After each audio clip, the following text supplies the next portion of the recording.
But this does not mean that you cannot have more contrast in a photograph.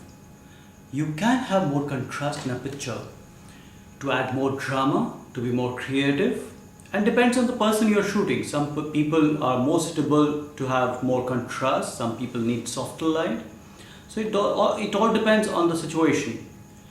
But if you're doing something like this, where you cannot see detail on the darker side and the brighter side, then it is not up to the natural light principles.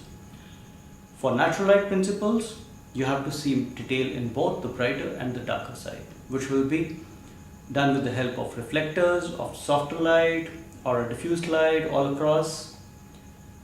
Okay, now let's sum up the natural light principles, the main points. In fact, there are 4 main points. The first one is that there is one sun. Now, because there is one sun, there is one shadow. And more than one people in a picture, all the people will have the shadows in the same direction. The angle of the light. The angle of the light is 40 to 60 degrees above the horizon, unless or until it's a sunrise or a sunset shot.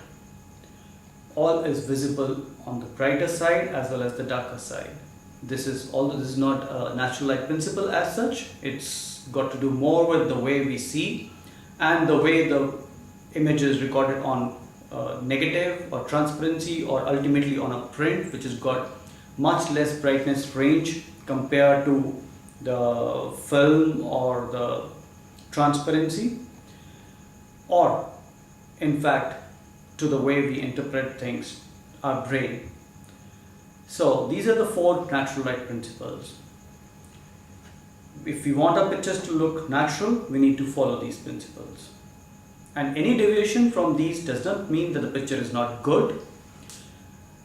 Unless or until we want the picture to deviate from these principles, we must follow these principles if we want our pictures to look natural and the way they appear in nature.